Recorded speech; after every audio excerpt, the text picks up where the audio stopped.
அனைவருக்கும் வணக்கம். நான் பிரபாகர் ஜோதிடர். ஓம் சிவாய நமக. சிவசக்தி திருச்சிற்றம்பலம். இன்று பிறந்தநாள் காணும் அனைவருக்கும் வாழ்த்துக்கள். இறைவனுடைய அருள் பரிபூர்ணமாக உங்களுக்கு கிடைக்கட்டும்.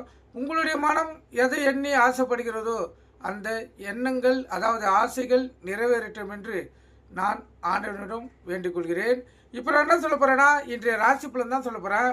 அதுக்கு முன்னாடி இன்று குரு பகவான் வாக்கியப்படி மிதுன ராசியிலிருந்து கடக ராசிக்கு பயிற்சி அடைகிறார். இந்த பயிற்சி 2.5 மாதங்கள் தொடரும். இந்த 2.5 மாதங்கள் பார்த்திங்கன்னா விருச்சிக ராசி, மகர ராசி, மீன ராசி, மிதுன ராசி, கடகராசி, இந்த 5 ராசிக்காரர்களுக்கும் நீங்கள் நினைத்தது நிறைவேறும். உங்களுடைய கஷ்டங்கள் தீரும். மனம் சந்தோஷம் அடையும். பொருளாதார வளர்ச்சி அடையும். வேலை இல்லாதவங்களுக்கு வேலை கிடைக்கும். நீங்கள் எதை எண்ணி நீங்கள் விரும்புகிறீர்களோ அந்த எண்ணங்கள் நிறைவேறத்துக்கு அதிக வாய்ப்பு இருக்குது. அதே போல் விநாயகர் பெருமான உங்கள் குலதெய்வம், இஷ்ட தெய்வம், இதையும் இணைந்து நீங்கள் வேண்டி உங்களுடைய கோரிக்கையில் வைக்கக்குள்ள 100% நிறைவேறும். கருத்தில் கொள்ளுங்கள். இப்போ நம்ம ராசி பலன் பார்க்கலாம். முதல் ராசி மேச ராசி. மேச ராசியை பொறுத்து மட்டும் வெற்றி மேல் வெற்றி தான். அற்புதமான நாள், சிறப்பான நாள், மகிழ்ச்சியான நாள்.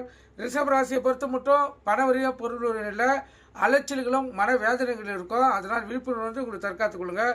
மிதுன ராசியை பொறுத்த மட்டும் உடல் சோர்வு, உடல் அசதி, உடல் வாதிகள் வர்றதுக்கு அதிக வாய்ப்பு இருக்குது. அதனால் உணவு கட்டுப்பாடு தேவை. கடகராசியை பொறுத்த மட்டும் நன்மையான நாள், மகிழ்ச்சியான நாள், உள்ள மகிழக்கூடிய நாள். கடகராசிக்காரர்கள் இவ்வளோ நாள் சனி பகவான், அதாவது அஷ்டமத்து சனி விலகியும் கஷ்டத்திலே இருந்து இருப்பீங்க. இப்போ குரு பகவான் 2.5 காலம் கடகராசியில் அமர்வதால், அவர் விருந்தாளியாக வருவதால் நல்ல பலன்களை தருவார். கடகராசி முன்னேற்றம் அடையக்கூடிய வாய்ப்பு ஏற்படும். சிம்மராசியை பொறுத்த மட்டும் புத்தி கூர்மையான நாள், அற்புதமான நாள். கன்னிராசியை பொறுத்த மட்டும் அமைதியாக இருக்கணும். கோபம் அதிகமாகும். கோபத்தை அடக்கி அமைதி காக்கணும். துளாராசியை பொறுத்த மட்டும் செலவுகள் அதிகமாக, விழிப்புணர்வு வந்து உங்களுக்கு தற்காத்துக் கொள்ளுங்கள். விருச்சிக ராசியை பொறுத்த மட்டும் பயம் அதிகமாக வரும். அதனால் விழிப்புணர்வோடு இருங்க. பெண்கள்கிட்ட கவனமாக இருங்க.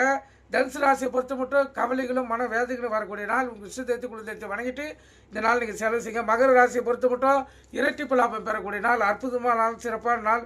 கும்பராசியை பொறுத்த மட்டும் மன வேதனைகளும் மன சோர்வும், எங்கு சென்றாலும் தாமதம் ஏற்படும் நாள். அதை விழிப்புணர்வு உங்களுக்கு தற்காத்துக் கொள்ளுங்கள். மீன ராசியை பொறுத்த மட்டும் அற்புதமான நாள், மனம் தெளிவாக இருக்கும். எந்த ஒரு முடிவும் சிறப்பாக எடுப்பீங்க. இந்த கன்னி ராசிக்கு சந்திராசி இருப்பதால் கவனமாக இருங்க. ஏன்னா கண்ட சனி நடந்து கொண்டு இருப்பதால் மிக கவனமாக இருங்க. எக்காரத்துக்கு கொண்டு வண்டி இயக்கி கொண்டு மொபைல் பண்ண